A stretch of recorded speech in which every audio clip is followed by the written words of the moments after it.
আসসালামু আলাইকুম, welcome to life with me.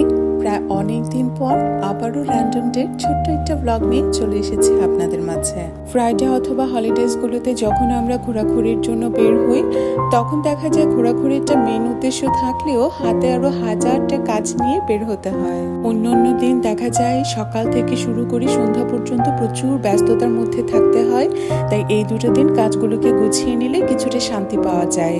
বাচ্চাদের স্কুলের জন্য স্নিকার কিনতে আমরা তাই প্রথমে চলে গিয়েছিলাম অ্যাপেক্সে। স্কুল কোড অনুযায়ী ওদের শুজগুলো আগে থেকেই কেনা ছিল, বাট আমরা এবারটা ভাবছিলাম ওদের জন্য ডিফারেন্ট কিছু একটা ট্রাই করতে, আর তাই কোডের বাইরে যেয়ে আমরা ডিফারেন্ট একটা শুজ ওদের জন্য নিয়ে নিয়েছিলাম। এই শুজটা অনেকটা লাইট ওয়েটেড ছিল বলে এটাকে চুজ করা, যেন ওরা দুটোকেই একদম অল্টা করে করে পড়তে পারে। এখানে বাচ্চাদের শুজ কেনার পর্ব চুকিয়ে চলে গিয়েছিলাম ইউনিমার্টে আমার প্রয়োজনীয় কিছু গ্রোসারি শপিং এর জন্য।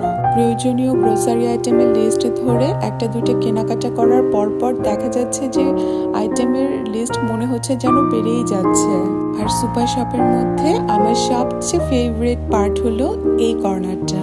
ক্যাশ কাউন্টারে আসার আগে আমি প্রায় অনেকটা সময় এখানে দাঁড়িয়ে দাঁড়িয়ে গাছগুলো দেখতেই থাকি। এত সুন্দর করে গাছগুলোকে সাজানো, মনে হয় যেন এক সাইড থেকে সবগুলোকে তুলে নিয়ে বাসায় চলে আসি।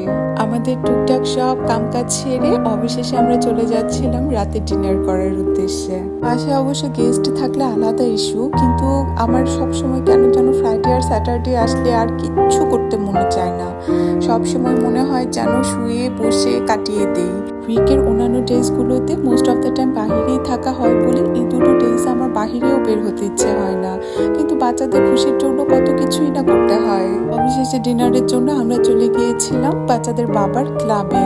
এখানে দেখা যায় বাচ্চারা আসলে একটু খেলাধুলা করতে পারে, আর ওদের পছন্দ মতো সবকিছু এখানে ওরা পায় বলে এখানেই বেশিরভাগ সময় আসতে বায়না ধরে। সকালে নাস্তাটাও আমাদের করতে করতে প্রায় অনেকটা লেট হয়ে গিয়েছিল বলে আমাদের একদমই ক্ষুধা ছিল না, কিন্তু তারপরে আমরা ওখানে যেয়ে ওদের পছন্দ মতো মেনু অর্ডার করে দিই। আর আমরা ওদের সাথে হালকা পাতলা কিছু খেয়ে নিয়েছিলাম, কারণ দেখা গেছে বাসায় এসে আসলে আর রান্না বান্না করার মতো কোনো এনার্জি আমার ছিল না ওই দিন। ওদের ওখানকার মেনুগুলো আলহামদুলিল্লাহ অনেক ইয়ামি হয়, আর সব ফ্রেশলি কুকড থাকে বলে খেতেও ভালো লাগে। আর এদিকে আমার সুইট লাভার কিউট বুড়িটা ওর বাবার সাথে বাইরে যেয়ে এই কুকিজটা কিনে নিয়ে এসেছে খাবার পর ডেজার্ট হিসেবে খাবে বলে। ওরা ছোট থাকতে একবার ওদেরকে বলেছিলাম খাবারের পর মিষ্টি কিছু খাওয়া সুন্নত। এখন দেখা যায় মিট খাবারের চেয়ে সুন্নতের প্রতি মনোযোগটাই ওদের খুব বেশি।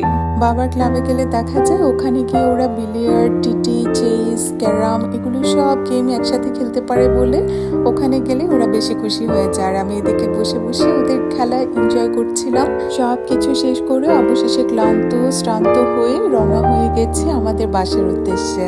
আর এই ছিল আমার আজকের র্যান্ডম ডেট ছোট্ট একটা ভিডিও। সবাই ভালো থাকবেন, দোয়ায় রাখবেন। আল্লাহ হাফেজ।